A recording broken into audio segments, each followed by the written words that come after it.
Ndabasuhuje abakunzi ba East African Daily. Ni Jean Paul turashimye kuri uyu wa kabiri. Ni tariki ya kabiri ukwezi kwa mbere umwaka wa 2023. Nizere ko nzabimenyera kuvuga 23. Uyu mwaka rero nizera ko mwawutangiye neza nkuko twabyifurijanyije. Aya video nshatse gushyiraho no kugira ngo tuze kuyaganiraho hamwe live. Tuze kuyaganira hamwe imbona nkubone ariko namwe mwamaze kwiyumva biba byiza iyo mwese cyangwa se twese twabyumvise twatuganira ibintu bimwe utavuga uti bise ni ibyaryari yabivugiye hehe cyangwa se hakaba ibyo nakwibagirwa namwe mubyiyumvire hanyuma ni mugoroba amasaha cyakora atarayakererewe cyane atari saa 4 nkuko nsanzwe mbigenza yenda saa moya icyo gihe ndaza kuza live. Hari bamwe biri bubangamire ariko abatuye ku migabane ya Amerika na Canada abo bo biraba ari mu masaha ya nimugoroba aribwo bakimara kugera mu rugo bavuye ku kazi abakora amasaha of course ya kumanywa. Ubwo rero abari i Burayi arabari mu masaha ya saa 6 iwabo. Mugire ibihe byiza rero mukomeze mugire ibihe byiza turi kumwe mu mwanya ariko mubanze mwumve aya video ya Kagame Yombi. Imwe mwarayibonye nayibashubirijeho gusa kuko turi buze kuyigarukaho nayo mu biganiro ndibuze gukora ninjoro hamwe n'ibindi. Murakoze rero naho umwanya. Tuzanaho urusaku abaduhimbira abatwifuriza inabi ndetse rimwe na rimwe abarasa amabomba akagwa mu Rwanda, indege zambuka imipaka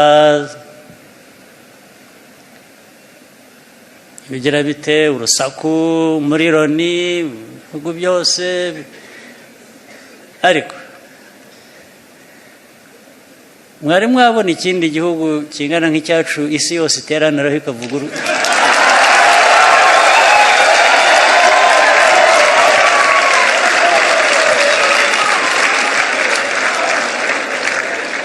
buriya hagomba kuba hari impamvu. Impamvu ni iyi. Impamvu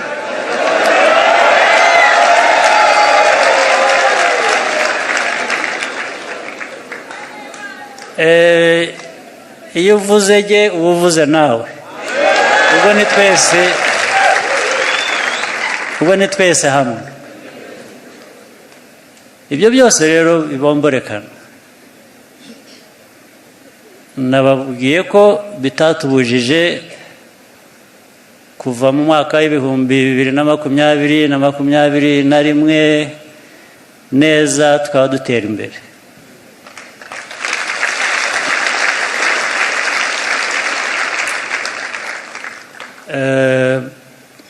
Abatuzanaho ibibazo by'ibindi bihugu bakabitugerekaho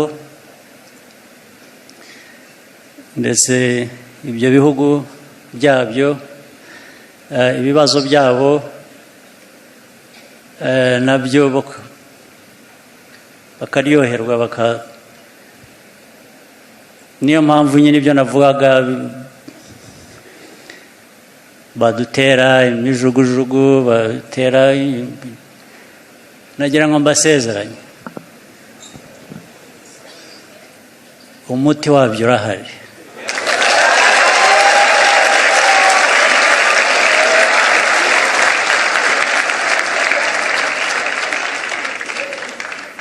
Umuti urahari w'ikinyarwanda.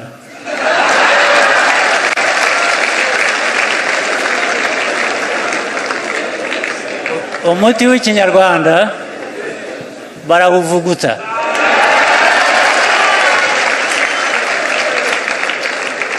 Turacyavuguta umuti. Abaryoherwa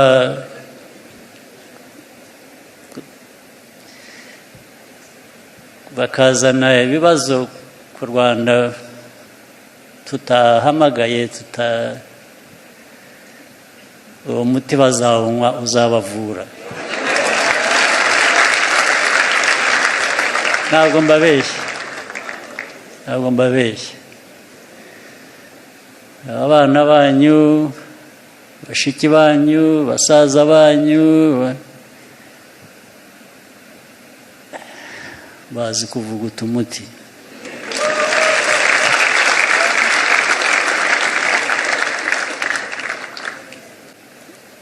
Rero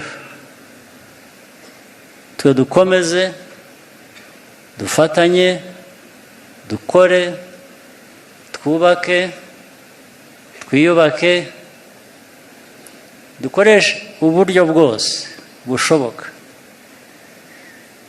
Hari ubwo dufite, ubwo tudafite, tubushake, tubuhaye. Twe dukomeze tureba igihugu cyacu n'ibyo twifuza ko twabigeraho vuba kandi na bwangu. Nagira ngo rero dusoze uyu mwaka dutangire ubundi. Nutubona hano twidagadura, guseka, hari ibintu bibiri. Ibyo byose turabikora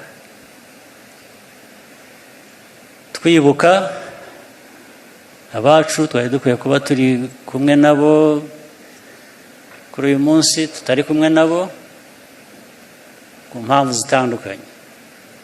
Ari aba-aksida, ariko noneho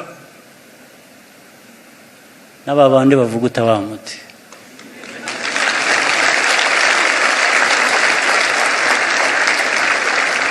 Tubibuke. Icya kabiri, tubikore, twishime, tubyine buke, twibuka ngo ejo hari akazi.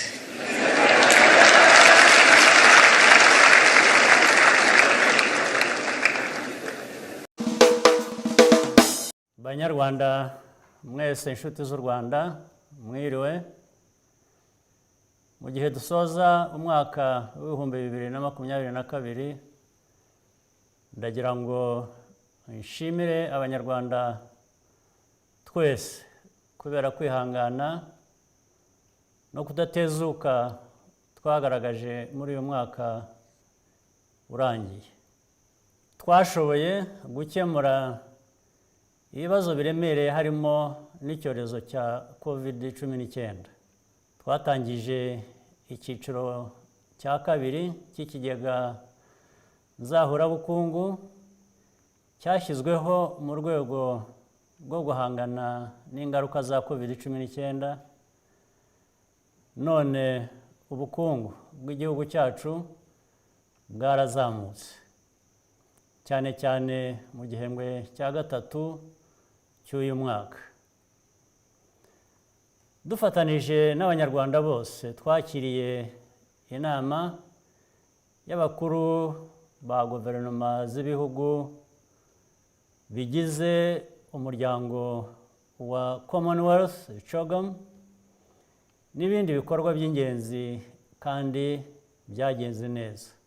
Ibi byose twabikoze tuzirikana iteka ryose umutekano w'igihugu cyacu, kandi abanyarwanda bose babigizemo uruhare.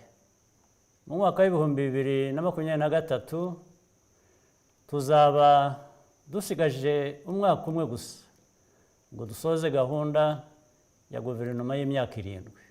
Twateye intambwe ishimishije, ariko biradusaba kudatezuka n'imbaraga kugira ngo tugere ku ntego twihaye. Umubano hagati y'igihugu cyacu n'ibindi bihugu byo mu karere ni mwiza, kandi tumaze kugera kuri byinshi byiza, ariko havutse n'ibindi bibazo nabyo bisaba ko tubikurikirana, cyane cyane ibijyanye n'umutekano mu baturanyi bacu muri Repubulika Iharanira Demokarasi ya Congo. For 2023, above all, we are looking forward to a year of peace and security in our region, where we can consolidate our development gains and make faster progress. All of us in the region and our international partners need to work together to implement the lasting solutions which have been evading us for the last 2.5 decades. There are regional initiatives underway led by the President of Angola, President Lorenzo, and the President of Burundi, President Ndayishimiye, and the former President of Kenya, Uhuru Kenyatta. I thank these leaders, as well as the heads of state of this African community, for the crucial work they are undertaking, which Rwanda fully supports. We also commend them for agreeing to deploy a force to help stabilize Eastern Congo.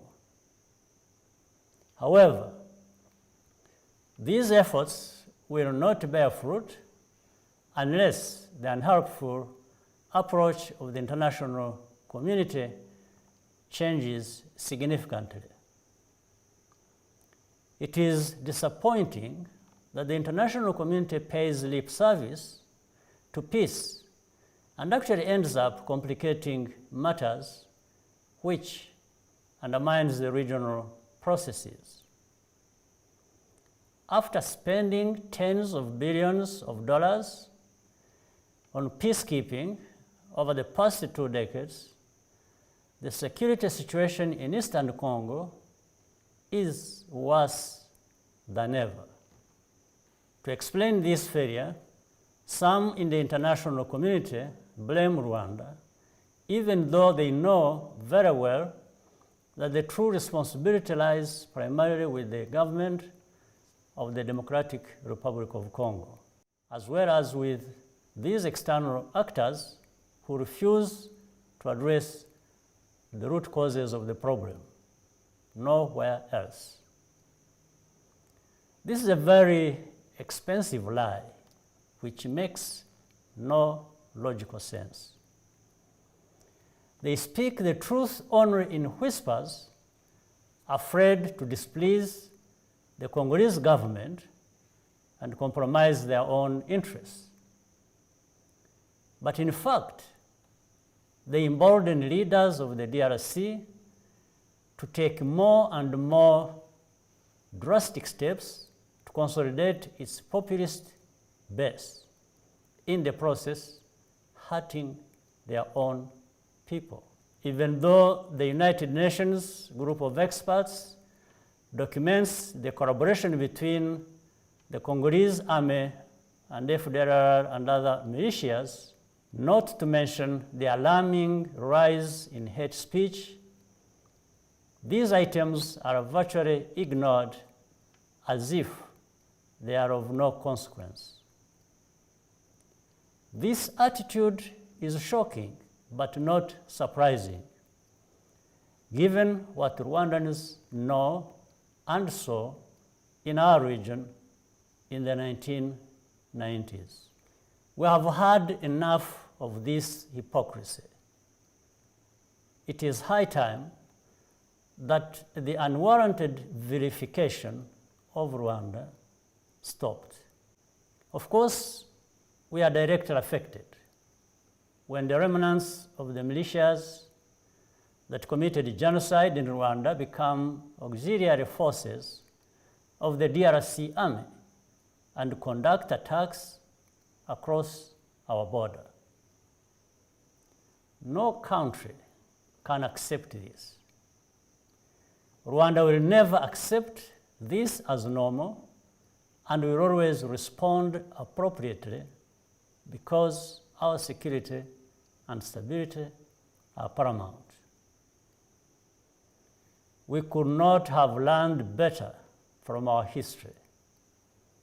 There are more than 100 armed groups flourishing in eastern Congo, including Rwandan genocidaires militia like the FDLR. These groups create constant insecurity for civilians in DRC and in Rwanda. The reason this situation prevails is because DRC is unwilling or unable to govern its territory. Should Rwanda be the one to bear the dysfunction of this immense country? The situation of the Congolese refugees, whose very right to a nationality is denied by their own home country, is a case in point. It is not just a question of hate speech, but of active persecution over decades. Rwanda is among the countries in East Africa which has hosted hundreds of thousands of Congolese refugees for decades.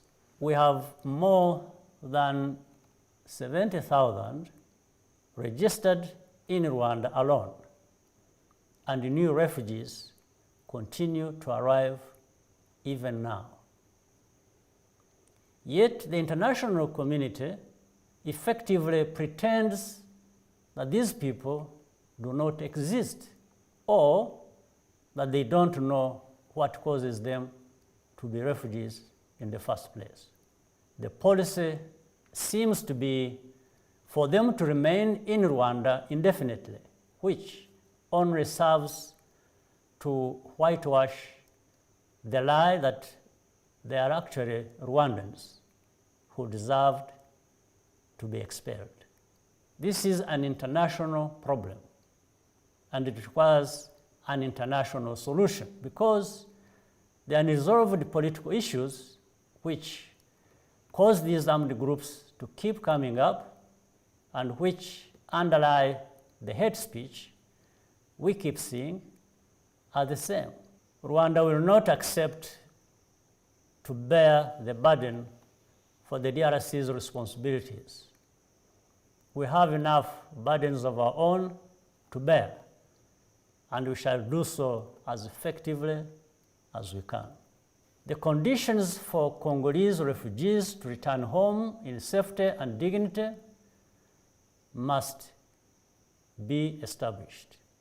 In any case, Rwanda will not stop them from going home in any way they choose.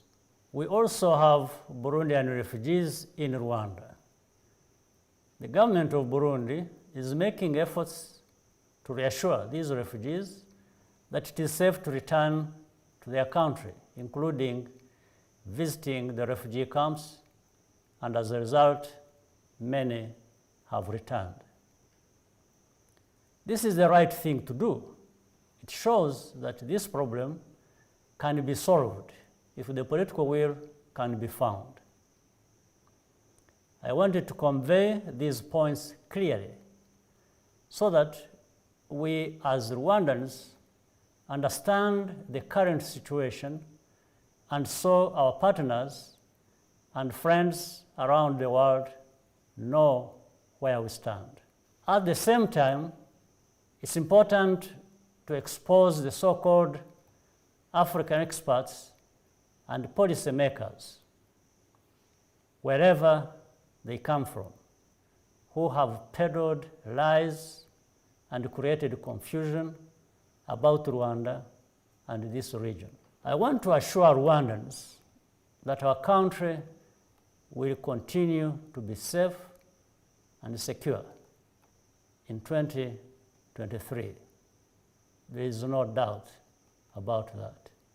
And I believe that with the continued implementation of the decisions of the regional Rwanda and Nairobi processes, we can address this issue, bearing in mind that Congo is our neighbor and we will always live side by side.